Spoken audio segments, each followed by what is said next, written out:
আচ্ছা আমার ওটা মুয়াজ্জিন মসজিদের সিমেন্টের বস্তায় বেঁচে খাইছি, ওর পিছনে নামাজ পড়া যায়? মুয়াজ্জিন সাহেব মসজিদের সিমেন্টের বস্তায় বেঁচে খাইছে, ওর পিছনে নামাজ পড়া যাবে? আমি বললাম যে পিছনের না পড়েন, সামনে যা পড়েন,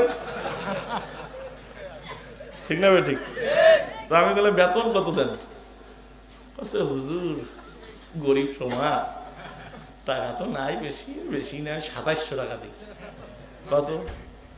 2700 টাকায় এই বুড়া গুটগুট করে কাঁপে, এই ঠান্ডা কাউ উঠে না, এই শীতত বেচারা গুটগুট করে কাঁদতে কাঁদতে যে আজান দেয়, একটা দাঁতও নাই, হাইয়ালা সালাই এই করতে চায়।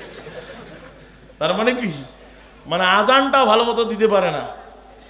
আমি বললাম রে 2700 টাকা বেতন দিয়া তুই সিমেন্টের বস্তা খুদার ফতুয়া খুঁজি বেড়াছিস, ওই যে প্যাটের ভকে মসজিদের ইট খোলে বেঁচে খায়, এইটাই তোর কপাল।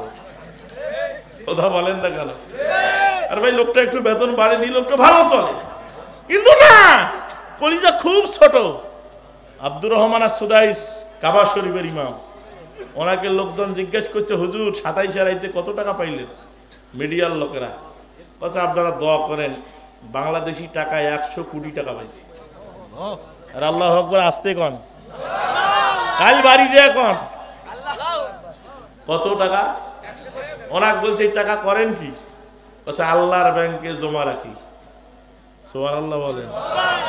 আল্লাহর ব্যাংক কোথায়? কয় ইথিওপিয়া যায়, যত মসজিদ আছে, মাদ্রাসা আছে, গরিব আছে, সব দান করে দিই।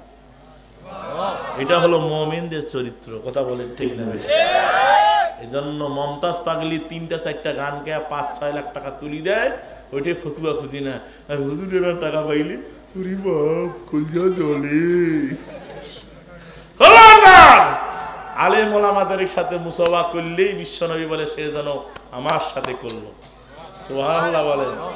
নবীর ওয়ারি যারা, এদেরকে ভালো রাখবেন, আপনি কবরে ভালো থাকবেন।